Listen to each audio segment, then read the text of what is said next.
Hello and welcome to London Calling, your place for market news, memes and dreams. Welcome back, friends. Looking at today's earnings, we've got Shopify, we've got Home Depot, we've got Novavax, we've got Spotify and we've got Oxy.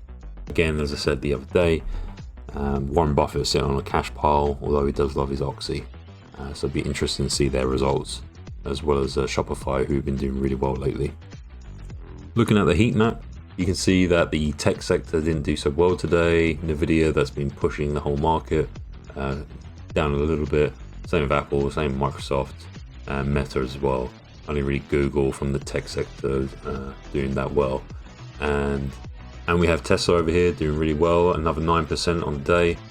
It just keeps going from strength to strength. Everyone's gaining more and more confidence. Elon just keeps winning. He's doing really well at the moment. He's probably the happiest man alive. Also, one to watch out for is PayPal. Another 5%. It's quietly improving. Things are going well over there, and I have a lot of confidence in the stock. They're doing the right things currently. Maybe some mistakes in the past, but the new CEO seems to be doing really well. Looking at the world map, we've got Shopify, a Canadian company.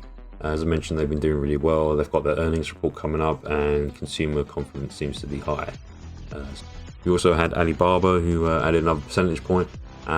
They've got their earnings coming up Friday, so maybe the market sentiment is good. We'll see how that plays out. Moving on to Forex, we've got another day of stagnation, really, just going along for the ride. Pound sterling just relatively stable at the moment, but the dollar is going from strength to strength. It just looks like it's on a good course at the moment. Trump's win obviously fueling a lot of sentiment in the market.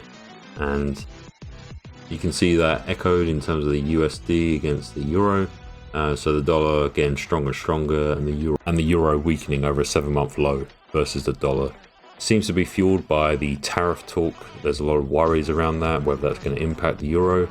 Seems likely at this stage, as both politicians can't really back down at this point.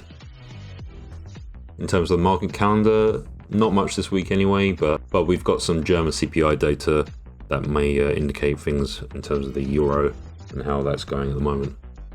Now looking at the news, we see the Dow Jones led the way higher, up almost 0.7% to close above 44,000 for the first time. Hit that. And the S&P 500 also closed above the 6,000 milestone. There's a lot of good sentiment around the S&P at the moment, some crazy predictions coming out from Wall Street. As mentioned, the tech sector lagged a bit in spite of the all-time highs, with Nvidia, Apple and Meta a bit behind today, but Tesla's really been the main driver of the market. TSMC is looking to halt exports of its advanced chips to China. This is off the back of pressure from the US. And if we look at the chart for Bitcoin, you can see it's smashed through the 88,000 barrier. It's just an unstoppable train at this point. As I said the other day, with this kind of market movement, obviously there can be corrections. So, as I mentioned with Tesla, it was up 9% today. You can see it's just doing great. With all these all-time highs, especially Bitcoin, this probably means it's the best time to buy, right? I mean, why wouldn't you buy at the all-time high? Well, it's worked out so far for Saylor's MicroStrategy, who have bought in, and it's just gone crazy. They added another 2 billion in Bitcoin buys, amounting to 27,200 Bitcoin. I'm sure they're very happy with their investment already. Perhaps a new infinite money glitch, just keep buying more Bitcoin every time you get more money. Hopefully this doesn't get patched. How long is it before they're one of the world's biggest companies just riding Bitcoin's coattails? Coinbase is also another beneficiary of this rise, with a rise of 20% for itself. Salesforce plans to hire over 1,000 more workers to push its AI agent product. Also in the news, Chipotle shareholders are suing over fallout from smaller portion sizes. Obviously not everyone's happy with that. In fact, they've got a new CEO today called Scott Boatwright. Perhaps he can come in and set the boat right.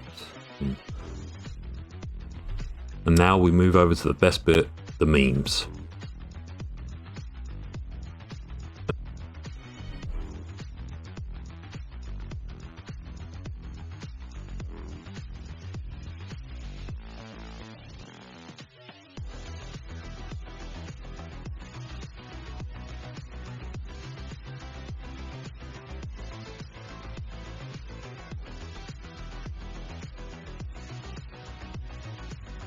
And yeah, Intel not looking good right now. They're just kind of moving the furniture around while the building's set on fire.